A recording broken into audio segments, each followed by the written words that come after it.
कि भाई मन के राजा बनना चाहते हो या मन के गुलाम। कि मन के राजा कैसे बनेंगे? जब आप तटस्थ होना सीख जाएंगे, जब आप इस शून्य की परिकल्पना को आप जान जाएंगे। अगर हम राजा नहीं बने तो हमें गुलाम बनना निश्चित है।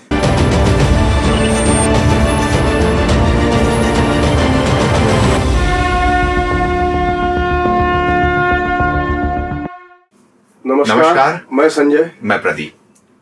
तो संजय भाई, पिछली बार हमने जो बात किया था, यानी अपनी शून्य की परिकल्पना या तटस्थ होने की ये जो हमारी कला है, इस पर हमने चर्चा किया था और कुछ एक और टॉपिक थे जिसको हमने कवर किया था इसमें। आज हमारे सामने एक ये प्रश्न है कि हम कैसे शुरुआत करें। मतलब हमें अगर शून्य में जाना है या हमें तटस्थ होना सीखना है तो हम इसकी शुरुआत कैसे करें?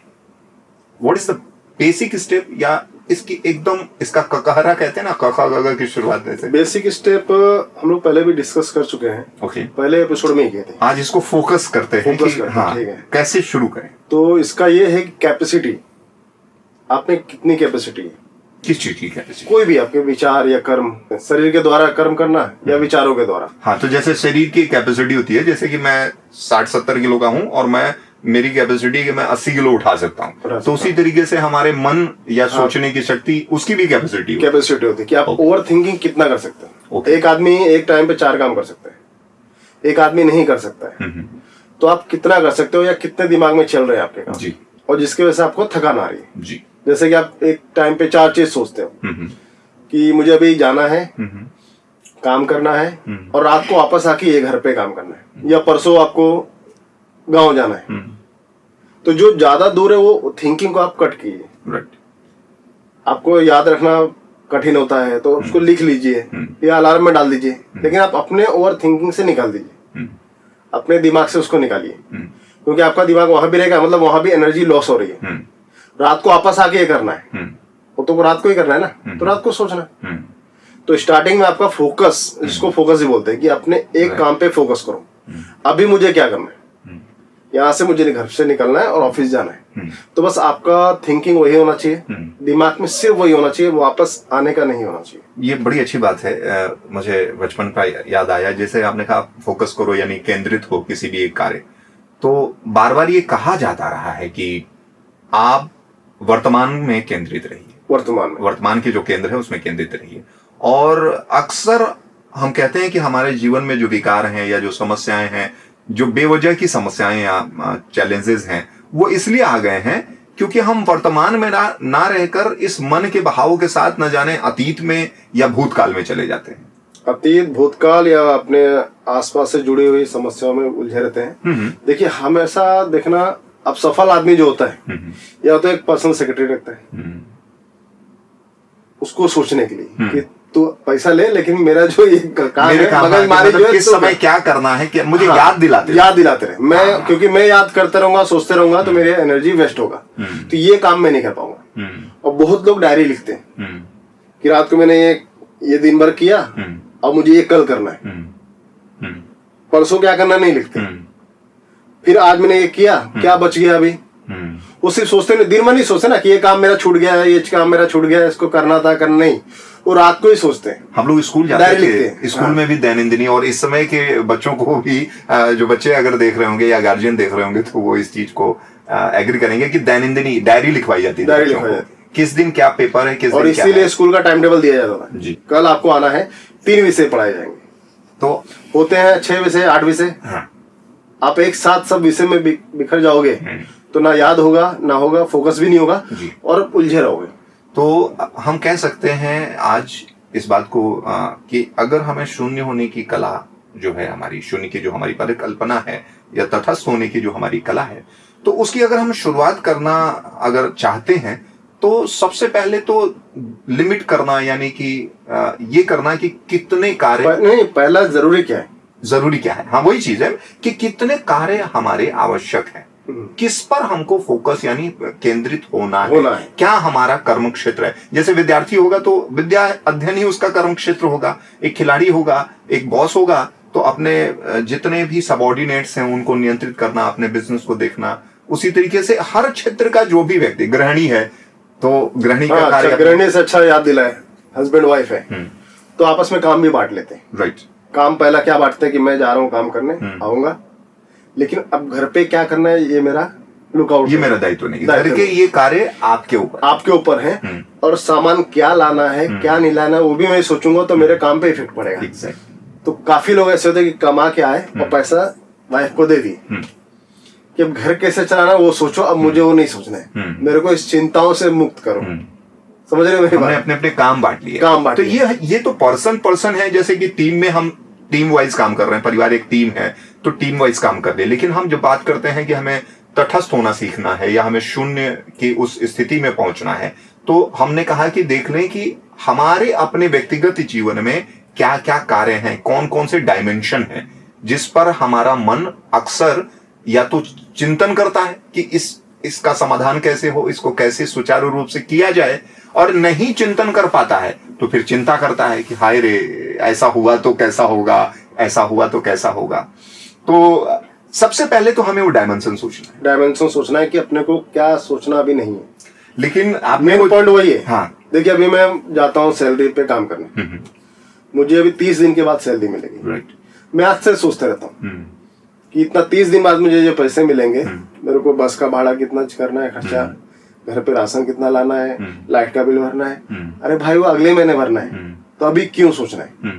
जब वो 30 दिन बाद पैसे आएंगे, आपको जो 30 दिन बाद सोचना है अभी सोच रहे हो, तो प्रॉब्लम्स हुआ है। तो पहले आपके जो है थिंकिंग, ओवर थिंकिंग सब खत्म करने पड़ेंगे, और खत्म जल्दी होता नहीं है, तो आप धीरे धीरे निगलेक्ट करना पड़ेगा कि आपको अपने आप को ये समझाएगा कि भाई इसकी जरूरत मुझे 30 दिन बाद है। राइट। तो इसको या तो बुक में लिख दो, अलार्म में डाल दो, मोबाइल आ गया, कितना इजी आ गया, पर्सनल सेक्रेटरी है मोबाइल। हाँ। उसको आप गलत यूज करते हो। मैं भी वहीं पे आना चाहता था बेसिकली, कि जो हमने शुरुआत में कहा था कि भाई हर किसी के पास क्षमता तो नहीं है कि पर्सनल सेक्रेटरी रखे, लेकिन आज ये मोबाइल जिसे कहा जाता है कि डाल दो कि 1 डे पहले मुझे रिमाइंड करना। राइट। 10 मिनट पहले रिमाइंड करना, तो भी करेगा। लेकिन ये तो बात हुआ कि हमारे जीवन और जीवन के जो कार्य है उनसे जुड़ी हुई जो भी चीजें, जो भी शेड्यूल, जो भी समय सारणी है, उनको हम दैनंदिनी में डालते हैं। तो लेकिन हम बात कर रहे हैं मन बड़ी एक जटिल संरचना है। मन के विषय में ये कहा गया है कि मनुष्य गतिवान इस दुनिया में और कुछ नहीं है। आप यहीं बैठे बैठे हम बात करते करते अचानक एक सेकेंड का कुछ हिस्सा लगेगा कि हम न जाने विश्व के किस हिस्से में हमारा मन पहुंच जाए, ब्रह्मांड के किस कोने पे कहां पहुंच सकते हैं। तो बड़ी शक्तिशाली इस जटिल संरचना की जब हम बात कर रहे हैं और कहते हैं कि इसको विचार शून्य करना है, यहां हम तटस्थ होना सीखना है या शून्य की उस परिकल्पना पे पहुंचना है, तो जो बचपन से हमारा संस्कार था जिसपे हमने आज डिस्कस किया आप लोग के सामने कि एक दैनंदिनी या एक डायरी हमको बनानी होती है। अब ये डायरी कैसे बनेगी, क्योंकि किसी भी चीज को याद दिलाते रहना जरूरी है।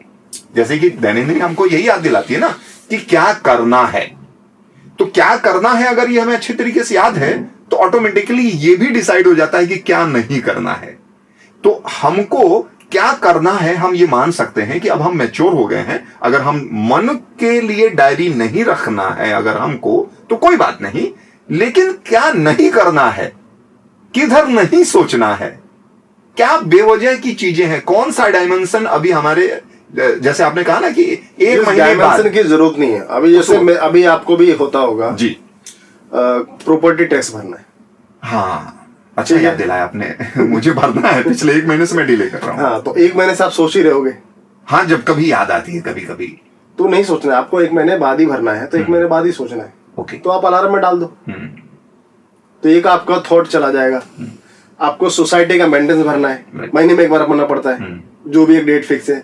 अब पहली तारीख से याद करते रहते हो कि मुझे 20 तारीख तक भरना है, 20 तारीख तक भरना है। अब इसके आगे गया तो पेनल्टी लगे, वो भी आप सोचते रहते हो। और आप 20 तारीख तक बिल्कुल नहीं भरते, इतना सोचते हो। तो यदि उसको अलार्म में डाल दो या डायरी बना दो, या डायरी पहले बनाते थे उसमें हमको रोज चेक करते थे, सुबह या शाम को एक टाइम चेक किया जाता था। तो आपको वो भी जरूरत नहीं, तो अभी तो मोबाइल आ गया इतना अच्छा, जो चेक करने की जरूरत नहीं है, वो सिर्फ अलार्म बजते है बता देगा, आप मिस भी नहीं कर सकते हो कोई चीज। तो अभी अगर हम बात कहें कि हमने फिर से कहा कि दैनंदिनी बनाना या डायरी बनाना, ये तो जीवन और जीवन से जुड़े हुए कर्म या हमारी गतिविधियां हैं उनको करने के लिए है। लेकिन हमको तो शून्य होना है ना, शून्य होना है, हाँ, तो तटस्थ शून्य होना है, वही ना, तो हमको तो विचार शून्य होना है। विचार वही तो 10 विचार चलते हैं रोज, जिनकी जरूरत नहीं है, जिनकी जरूरत नहीं। अभी आपको 10 में से 9 की कोई जरूरत नहीं है, 9 की जरूरत नहीं है। 9 अपने आप बंद कर दोगे तो विचार एक ही ओर केंद्रित हो जाएगा, या 2 ओर केंद्रित हो जाए। मान लीजिए 10 में से हमें 3 की आवश्यकता है, 7 की आवश्यकता नहीं है, तो 7 हमारी ऊर्जा का क्षय कर रहे हैं। वो ऊर्जा भी इधर लगेगा तो हम इसको कंट्रोल में कर सकते हैं। हाँ, तो हम अभी आप क्या है कि हाँ, इन 10 विचारों में फंसे हुए हैं और आप किसी को कंट्रोल नहीं कर सकते। इसीलिए क्या है कि देखो, बचपन में हम कहानी सुनाया जाता था, स्कूल में था भी सब्जेक्ट, पता नहीं आपके था कि नहीं, कि एक बूढ़ा बाप मरने वाला होता है, 4 बेटे को बुलाता है और चारों को लकड़ी देता है। अलग अलग, वो तो सबको सबने वेरी नाइस स्टोरी है। एक साथ देता है, पहले तोड़ो, कोई नहीं तोड़ पाता है, फिर चारों को एक एक लकड़ी अलग देता है, बोला तोड़ो, तोड़ देते हैं। तो आपके विचार 100 हैं या 10 हैं, 5 है, तो आपको उसको कंट्रोल करना बहुत मुश्किल हो जाएगा। देखिए, इस कहानी का मतलब दूसरा प्रारूप आज हम देख रहे हैं कि अगर हमने बहुत सारे विचार जो कि अनावश्यक हैं, तो फिर वो कंट्रोल नहीं होंगे, वो इतनी मजबूत लकड़ी बन जाएगी। अपनी एनर्जी बढ़ चुकी है, हम अब वो हमें कंट्रोल कर रहे हैं, वो हमें कंट्रोल कर रहे हैं। विचार हमारी दशा हालात के जिम्मेदार हम खुद, इसलिए बोलते हैं कर्म ही हमारा भाग्य विधाता है, हम अपना भाग्य खुद लिखते हैं। बिल्कुल वो यही है। और हम अपना भाग्य तब लिख पाएंगे जब हम मन के राजा बनेंगे, मन के गुलाम हो गए। यही बचपन में हम लोग को ये सारी देखिए किस्से कहानियां, अब या यूं कहें कि हमारे बड़े बुजुर्गों ने या विद्या के द्वारा या गुरुओं ने हमको सिखाया है कि भाई मन के राजा बनना चाहते हो या मन के गुलाम। और ये मन के राजा बनने की बात या मन के गुलाम बनने की जो बात है, ये यही बात है कि मन के राजा कैसे बनेंगे, जब आप तटस्थ होना सीख जाएंगे, जब आप इस शून्य की परिकल्पना को आप जान जाएंगे, आप जानेंगे कि जो अनावश्यक सोच या विचार है हमारे जीवन से, उनको हटाना है। हाँ, एक के ऊपर राज करना है। आप सोचोगे मैं सबके ऊपर राज कर लूं, नहीं हो सकता है, नहीं हो सकता। तो इसलिए देखो, कभी काफी गुरुओं ने कहा है कि अपने को 10 इंद्रियां मिली हैं, वो हमारे नौकर है, आप उसको अपने हिसाब से यूज करोगे तो हमारे काम करने के लिए बनी। अब हम उसके वशीभूत हो जाते हैं, अब हम उसके हिसाब से काम करते हैं। 10 जो इंद्रियां हैं, हम उनके गुलाम हैं, जबकि वो हमारे गुलाम है, लेकिन हम फंस चुके हैं। हाँ, तो अब वही ने कहा कि अगर हम राजा नहीं बने तो हमें गुलाम बनना निश्चित है। जैसे लोग कहते हैं कि अगर खेत में आपने अनाज समय पे नहीं बोया तो बारिश के बाद उसमें घास उगनी, वो तो उगनी है, मतलब वो नोबडी कैन स्टॉप इट। तो you have to be the master of your mind, ठीक है ना। आपको अपने मन, अपने मस्तिष्क, अपने विचारों का मास्टर होना सीखना होगा, यानी आपको तटस्थ होने की ये कला सीखनी होगी। आप शून्य की इस परिकल्पना में, इस तटस्थता में आपको पहुंचना होगा। नहीं पहुंचेंगे तो हमारा जीवन अस्त व्यस्त लगभग हम लोग फील कर रहे हैं, क्योंकि हमने इस टॉपिक की शुरुआत ही की कि हर तरफ चारों ओर हर व्यक्ति फील कर रहा है कि परेशान है, दुखी है, कहीं ना कहीं क्षमता बहुत है, हम सब एक शक्तिशाली आत्मा है। गीता में कृष्ण कहते हैं अहम आत्मा गुणाकेश सर्वभूताय स्थिता, कि मैं ही आत्मा के रूप में सभी भूत प्राणियों के हृदय में व्याप्त हूं। तो जब इतनी परम शक्तिशाली परमात्मा के हम अंश हैं तो हम बहुत परम शक्तिशाली हो जाएंगे। लेकिन इतने शक्तिशाली होकर भी हम जीवन में जो चाहिए, जो शक्ति चाहिए, जो सफलता चाहिए, जो सुख और शांति चाहिए, और सबसे बड़ी चीज जो होती है वो आनंद जो चाहिए, हमको आनंद नहीं मिल रहा है। तो नहीं मिल रहा है क्यों? क्योंकि ये मनवा ही कारण जो है, मनवा ही सब खेल रचाए, मनवा करता जाए। हाँ, तो इस मन के जो अन्यथा जो विचार हैं उनको हमें कट ऑफ करना है, यानी उसकी एक डायरी, हाँ, डायरी बनाओ। हाँ, उसका सिंपल तरीका है, आप डायरी बनाओ, या फिर मोबाइल है तो उसमें कैलेंडर होता ही है, तो आपको क्या कर रहा है, कौन से टाइम पे, आप उसमें डाल दो। आपको रिमाइंडर कितना जल्दी चाहिए, 1 दिन, 2 दिन, 10 मिनट, 15 मिनट। देखो, कुछ चीजें होती है कि मुझे 5 मिनट पहले रिमाइंड चाहिए, राइट। कुछ चीजों जैसे मुझे भी 10 दिन बाद कहीं जाना है तो मुझे 2 दिन पहले रिमाइंडर चाहिए, राइट। उसके पहले मैं 10 दिन से पहले क्यों सोचूं, तो 2 दिन का रिमाइंडर डाल दो। फिर कुछ काम होते हैं कि मुझे 10 दिन बाद, जैसे कोई बिल्स भरना है, तो उसके लिए 2 दिन पहले या 10 दिन पहले की जरूरत नहीं है, आवश्यकता नहीं। 5 मिनट पहले रिमाइंडर आएगा, जैसे रिमाइंडर आया आपने निकाला, भर दिया। तो आप पहले ये समझना पड़ेगा कि आपके जो ओवर थिंकिंग में जितने विचार चल रहे हैं कितना जरूरी है, कौन अनावश्यक है, हाँ, और कितना टाइम के बाद जरूरी है, और कितना टाइम मिनट पहले मुझे पता चलेगा जो मेरा काम हो जाए। हाँ, एक बड़ी अच्छी कहानी मुझे याद आ गई। एक व्यक्ति ने एक अपने मित्र को बुलाया और जो है कि वो जो है कि बड़ा परेशान था, बड़ा वो हो गया था। तो उसने कहा भाई इतने परेशान क्यों दिख रहे हो? तो उसने कहा कि यार भाई मैं जो है कि मैं जो है कि विवाह नहीं करूँगा। तो उसने कहा क्यों, विवाह क्यों नहीं करोगे? तो उसने कहा कि भाई मैं विवाह करूँगा, ठीक है ना, फिर स्त्री आएगी तो फिर उसके लिए घर बनवाना पड़ेगा, घर बनवाऊंगा तो मतलब 2 मंजिला 3 मंजिला बनवाना पड़ेगा। मान ली फिर 2 मंजिला 3 मंजिला हमने बनवा दिया, फिर मान लो बच्चा होगा, बच्चा अगर जाएगा 2 मंजिले पे जाएगा तो वो रेलिंग पे खेलेगा, और मान लीजिए किसी ने देखा नहीं है, रेलिंग पर से कूद गया तो फिर यार तो एक्सीडेंट हो जाएगा। तो फिर तो खर्चा, हाँ तो फिर नहीं, हॉस्पिटल खर्चा नहीं, तो कहता है यार ये सब मतलब वो हो जाएगा, मैं विवाह ही नहीं करूंगा। तो हमने कहा कि कितने आगे की चीजें हैं जीवन में, क्या अनावश्यक है ये तो हमको देखना पड़ेगा कि हमारा मन अभी विध्वंस के ऐसे कौन से कारण है जिसकी ओर सोच रहा है, कौन से ऐसे डायमेंशन है जिनकी हमारी लाइफ में आवश्यकता नहीं। तो इसके लिए हम आपको मोबाइल में भी लिखने की आवश्यकता नहीं, डायरी भी बनाने की इसकी कोई जरूरत नहीं, लेकिन आपको जहां चलते फिरते बैठे, ट्रेन में चल रहे हैं, बस में चल रहे हैं, ऑफिस में बैठे हैं, 10 सेकेंड के लिए, 30 सेकेंड के लिए, 1 मिनट के लिए, जब भी फुर्सत हो जरा ये देखें कि ये मनवा जा किधर रहा है, और उस चीज को चाहे तो आप किसी डायरी में नोट करते रहें कि आज मेरा मन इस ओर बड़ा भाग रहा है। एक हफ्ते में आप अगर 2-2 मिनट 5 मिनट, उससे मन से एक ये भी है कि मन से बात नहीं करनी है। हाँ, वो आपसे बहुत बात करेगा, आपको बहलाता है, नहीं जिधर जा रहा है। मैं बात करने की मैं बस ये दे रहा हूँ कि आपको तटस्थ होकर आपको उस शून्य के एक पॉइंट पे आके देखना है कि ये निगेटिव साइड में अनावश्यक, निगेटिव यानी अनावश्यक, ये सकारात्मक दिशा किस दिशा में जा रहा है। अगर वो अपने कर्तव्य कर्म, जैसे कि मैं विद्यार्थी हूं और वो विद्या की ओर सोच रहा है तब तो सही जा रहा है भाई, अभी हमारा लक्ष्य यही है। अगर मैं काम करने आया हूं और अपने काम पे फोकस है तो बहुत अच्छी बात है। काम को छोड़ करके वो अच्छा वो बॉस की चमचागिरी कर रहा है, अच्छा वो बॉस को खुश कर रहा है, मतलब अरे मैं यहाँ काम करने आया हूं और मेरा मस्तिष्क काम छोड़ करके कहीं और जा रहा है, मेरा मनवा कहीं और जा रहा है, किसी और को देख रहा है, किसी और में मन लगा हुआ है, तो इसका मतलब ये अनावश्यक चीज है। और ये बातें जब कभी आपको समय मिले आप स्वयं साक्षी भाव से यानी उस शून्य की स्थिति में आकर देखें मन किधर जा रहा है, और उसको नोट करें कि मैंने 1 हफ्ता यदा कदा छुप कर देखा है अपने मन को, मेरा मन इस ओर जाता है। तो आपको अनुमान होना शुरू हो जाएगा कि ये सकारात्मक दृष्टि में यानी कि आपने अच्छी कोई फसल बोई है वो जमा है, या घास फूस आपके मस्तिष्क में, मन में जमना शुरू हो गया है। तो अगर घास फूस है तो फिर समाधान होगा कि उनको घास फूस को हटाएंगे। ठीक है, आपने जो भी आप बात कही जी, कि लिख के रखें और उससे बाद में देखें, ये बहुत अच्छा बात कहा आपने।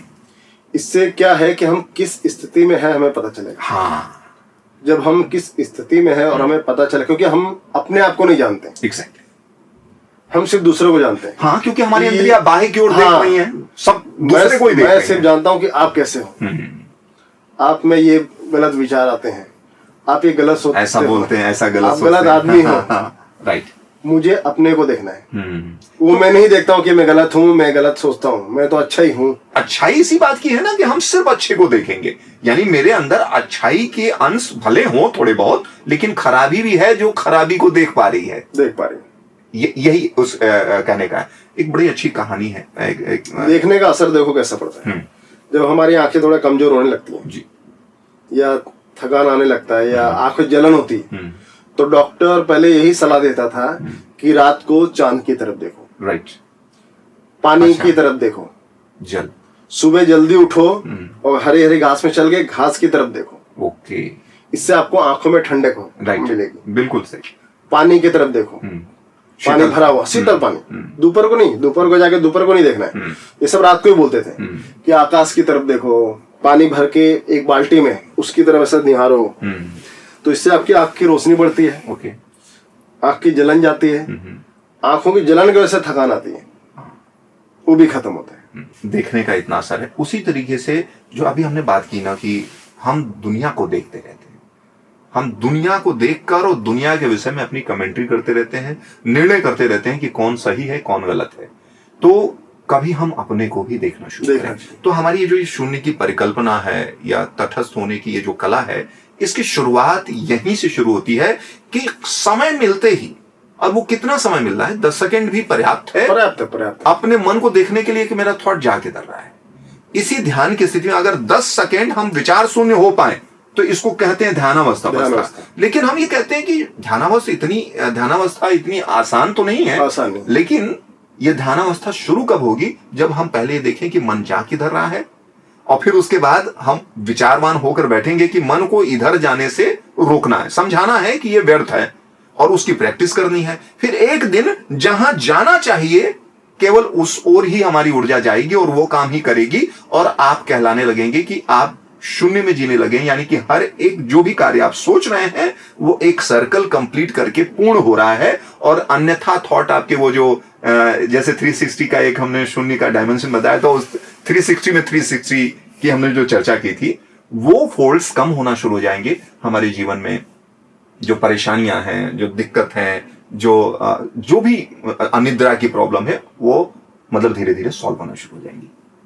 एक और बहुत बढ़िया छोटी सी कहानी है, कहावत कही जाती है कि एक किस्सा पूछते थे लोगों से, कहते कि भाई देखो मैं पूछ रहा हूं, आंसर एक है, समस्या 3 है, लेकिन उसका उत्तर एक है। क्या? कि घोड़ा अड़ा क्यों, पान सड़ा क्यों, और मूछ गिरा क्यों। जैसे लोग मूछ कुछ ऐसे टाइट करते हैं ना, मूछ पड़ा क्यों। अच्छा, मूछ पड़ा मतलब ये पड़ा नीचे आ गया, ये टाइट और ये पड़ा। मूछ पड़ा क्यों, घोड़ा अड़ा क्यों, पान सड़ा क्यों। सोच के बताइए। उत्तर केवल एक है, और वो उत्तर होता था क्योंकि फेरा नहीं गया। अच्छा, फेरा नहीं गया क्योंकि पान को भी आप देखते होंगे कि पनवड़िया फेरता रहता है, और घोड़े को भी चाहे आप उसे वो दौड़ रहा है नहीं दौड़ रहा, उसको सहलाया जाता है, फेरा जाता है। हाँ, ये बहुत इंपॉर्टेंट कला है। उसी तरह ये मन भी है, इसको फेरते रहना पड़ेगा। शून्य होना, तटस्थ होने की जो हमारी कला है, तो रह रहे के साक्षी भाव से हमको देखना पड़ेगा ये कैसे कैसे प्रपंच कर रहा है, किन किन दिशाओं में जा रहा है, क्यों बेवजह भटक रहा है। अगर एक बार हम जान गए कि ये जा कहां रहा है, क्यों जा रहा है, इस पर विचार करना शुरू कर देंगे, बस वहीं से हमारे तटस्थ होना, शून्य होने की ये जो कला है, इसकी शुरुआत हो जाएगी। और धीरे धीरे धीरे we will be the master of our mind और बॉडी और सोल, और उसके बाद हर एक विचार कंप्लीट होगा। आप जो चाहेंगे वो कर पाएंगे, और कोई भी समस्या, कोई भी तकलीफ हमको हमारे जीवन में नहीं होगी। जो हमारे जीवन का मुख्य उद्देश्य है आनंद की प्राप्ति, वो आनंद हमको मिलेगा। तो ऐसे ही अन्य विचारों पर हम लोग चर्चा करेंगे। आपके भी यदि कोई विचार हैं या आपकी कोई दुविधा है या प्रश्न है, तो आप हमें कमेंट में लिख सकते हैं। हम लोग बैठकर उस पर भी डिस्कस करेंगे। देखते रहिए शून्य की ये परिकल्पना, तटस्थ होने की कला, हम लोग साथ साथ मिलकर के इसे डेवलप करेंगे। तो मैं प्रदीप तिवारी और आप संजय मिश्रा, फिर मिलते हैं आपसे अगले एपिसोड।